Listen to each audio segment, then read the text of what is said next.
안녕하세요. 저는 40살이고 남편은 45살입니다. 남편과 결혼한 지 10년이 넘었습니다. 그리고 그 10년 동안 저는 아무것도 모르고 남편의 수발과 동시에 일까지 하면서 정말 힘든 날들을 보냈습니다. 10년이란 시간 동안 모든 것을 남편에게 쏟았습니다. 하지만 이 모든 것은 예상과는 달랐습니다. 제 사연을 한번 들어주세요. 정말 가슴이 아픕니다. 10년 전 우리는 소개팅으로 만나 연인이 되었고 정말 서로 마음이 너무 잘 맞아 빠르게 사랑에 빠졌습니다. 많은 분들께서 잘 아시는 것처럼 연애 초반에 불타오르면 금방 식는다고 하지요. 우리는 불타오를 새도 없이 연애 1년 만에 결혼했습니다. 정말 모든 게 좋았습니다. 남편 집안보다 우리가 월등히 잘 살고 있었지만 서로가 사랑하는 부면에서 부모님께서는 우리 남편의 행동 하나하나가 마음에 들었다며 결혼을 허락해 주셨습니다.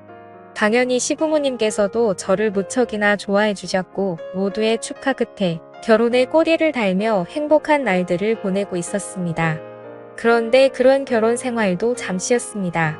저희가 이사를 하게 되면서 짐을 옮기고 있을 때 이사짐센터 직원들이 옮긴 짐을 정리하고 올라오고 있는 도중에 시어머니와 남편이 함께 피하려다 부딪히면서 남편이 난간에서 떨어지는 사고가 발생했습니다. 정말 순식간에 벌어진 일이라 손을 쓸 수도 없었고 급하게 구급대가 와서 병원에 실려갔지만 믿을 수 없는 충격적인 사실에 정신적으로 정말 너무 힘들었습니다.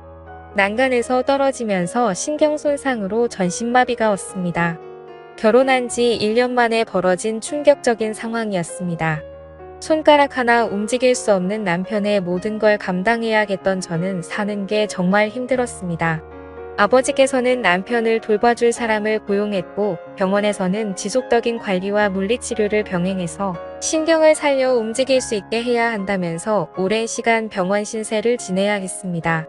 당연히 병원비도 많이 나오게 되었고 아버님 없이 혼자 외로이 살고 계셨던 시어머니께서는 자기 아들마저 잃기 싫다며 저에게 매달려서는 저희 집이 돈이 많으니 제발 걷기만 할 수 있게 도와달라며 애원하셨습니다.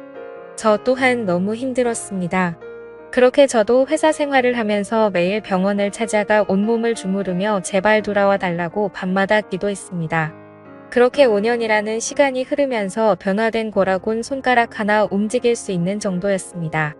그래도 저에겐 희망이 생겼고 제 몸이 힘들고 돈이 많이 들어도 다시 정상으로 돌아올 수 있다면 뭐든 할 수 있었습니다. 당연히 이 상황에서 계속해서 돈이 나가게 되는 부모님께서도 고민이 참 많으셨습니다. 자기 딸이 움직일 수 없는 남편과 평생을 함께 살아야 할지 모른다는 생각 때문인지 어떻게 해야 할지 막막해 하셨습니다. 몸이 불편한 시어머니께서도 남편이 일을 할 수 없기 때문에 제가 벌은 돈으로 생활비를 마련해 드려야 했고 정신적으로 많이 힘들어 하시는 것 같아 넉넉히 매달 250 정도는 들였습니다. 당연히 혼자 살고 계시는데 이 정도면 충분한 금액이라고 생각했습니다. 처음에는 정말 고맙다면서 너무 많이 주는 거 아니냐며 모든 걸 감사하게 생각하셨습니다. 이번 달 20일이죠? 다음 달 20일까지 쓰실 생활비예요.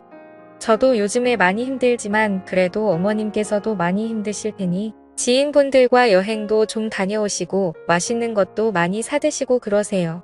더 많이 드리지 못해 죄송해요. 그래 고맙다. 우리 아들이 저렇게만 되지 않았더라면 너도 이런 고생하지 않았을 텐데 미안하구나. 그런데 말이야 혹시 50만 원만 더 올려줄 수 있니? 요즘에 시애미 친구들이 해외여행을 많이 다니는데 금전적으로 내가 많이 밀리더구나. 다른 친구들은 사고 싶은 거 다 사고 하는데 나는 우리 아들이 저렇게 되고 나니 사고 싶은 것도 살 수 없어서 정말 너무 힘들었다. 다음 달에 해외여행 간다는데 한 50 정도만 올려주면 나도 귀 좀 펴고 살 수 있을 것 같은데 힘들겠지? 내가 너한테 이런 말까지 하고 미안하다. 내가 입방정을 떨었구나. 우리 아들만 저렇게 되지 않았다면 이런 말 안 해도 되는데. 그리고 펑펑 눈물을 흘리시며 땀을 치시는데 제가 땀을 치고 울고 싶었습니다. 모든 상황이 정상적인 상황이 아니었습니다. 당연히 이 말이 부모님 귀에 들어갔고 무슨 그런 집안이 있냐며 모든 돈을 당장 다 끊어버리라고 했지만 저는 그렇게 할 수 없었습니다. 거기에 더해 남편을 보살펴주던 아줌마 두 분께서도 이제는 힘들다며 다른 사람 찾아보라며 하는 일에 비해 월급이 너무 적다면서 그만두려고 하시길래 월급도 더 올려드렸습니다.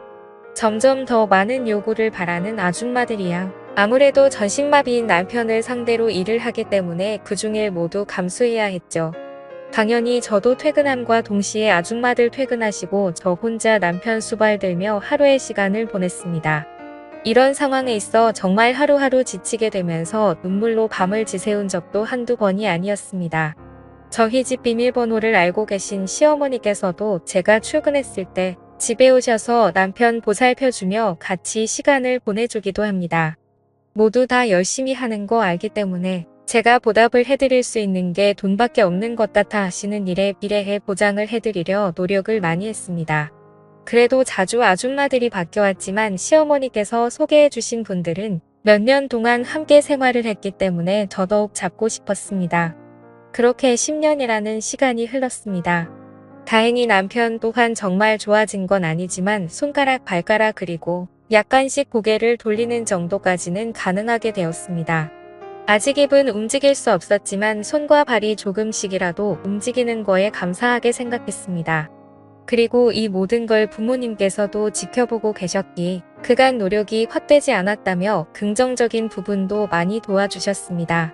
그렇게 하루하루 달라지고 있는 몸 상태를 보았고 매일같이 밤에 감사하다며 기도했습니다. 그리고 아침에 출근 준비하면서 일하시는 아줌마들을 기다리고 있는데 남편 방에서 쿵 하는 소리가 들렸고 그 소리에 너무 놀라 문을 열고 들어가 보니 물통이 떨어져 있었습니다. 저는 침대 밑으로 들어간 물통을 뻔했고 비스듬히 있어서 떨어졌나 보다 생각하며 일어났는데 고개를 움직여 저를 쳐다보고 있는 남편과 눈이 마주쳤습니다. 너무 놀라 남편의 손을 잡았고 남편은 눈물을 흘리고 있었습니다.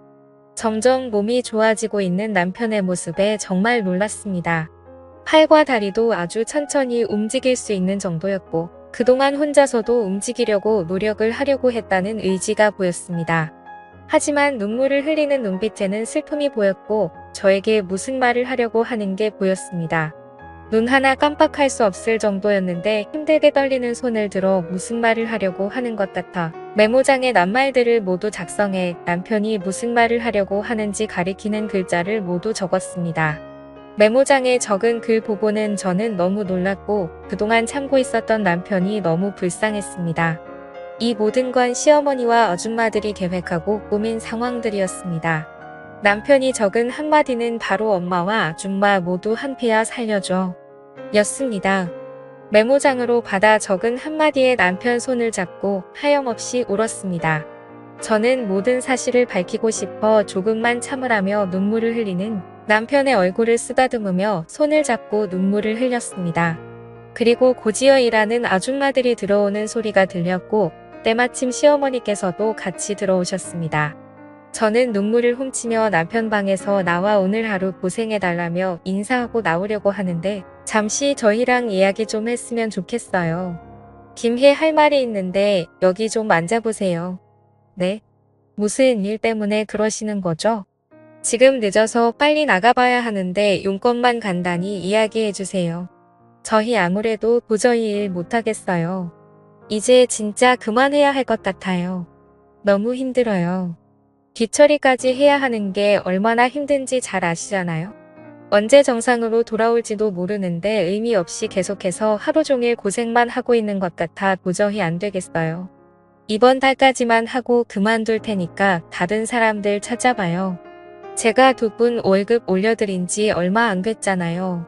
돈이 좀 모자라셔서 그러신 거면 돈을 좀 더 올려드릴게요. 제가 지금 하고 있는 프로젝트가 정말 중요한 거라 이번에 꼭 잘 마무리해야 하거든요. 얼마 정도 원하시는 거예요? 말해보세요. 지금 받는 돈의 2배는 주세요. 그래야 할 수 있을 것 같아요. 솔직히 전신마비인 사람 누가 케어해줘요? 다들 하루만 하고 그만둘거려. 잘 아시잖아요. 그 정도는 받아야 할 것 같네요. 2배요. 그럼 한 달에 한 분당 800씩 가져가시겠다는 소리잖아요. 정말 너무하신 거 아니에요?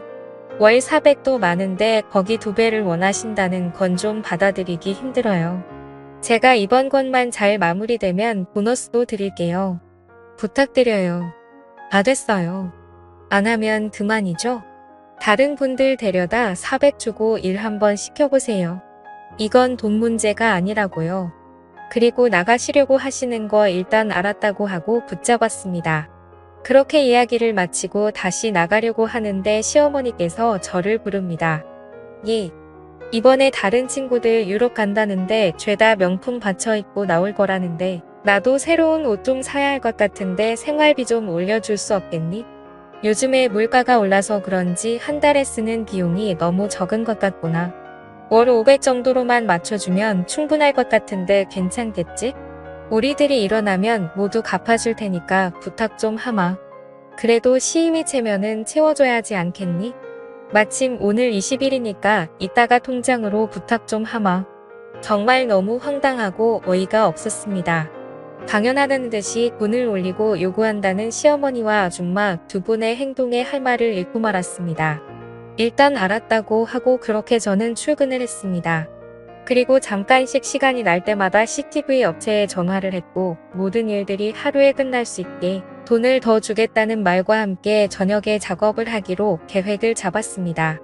그리고 퇴근 후 아줌마와 시어머니께서는 집으로 돌아가셨고 모든 상황을 지켜볼 수 있게 안 보이는 곳에 CCTV를 설치하고 모든 음성 하나하나 빠지지 않게 들을 수 있게 제일 좋은 제품으로 모두 설치했습니다.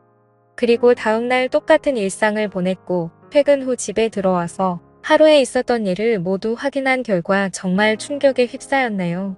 한 3개월 있다가 돈 1000으로 월급 올려달라고 말해. 그래도 충분히 줄 수 있으니까. 연봉 몇억 되는데 그거 못 주냐? 나도 몇 달 있다가 한 800 정도로 올려야겠다. 그래야 돈 좀 편히 쓰면서 살지. 솔직히 월 500은 너무 적다. 내가 너희들 데려왔는데 나보다 많이 가져가면 되겠냐? 뭐 어차피 나한테 100만원씩 주기로 했으니까 크게 상관은 없는데 완전 돈 거저먹으니까 이 정도도 감사하게 생각해야지. 너희들도 그러니까 우리 아들 잘 좀 보살펴줘.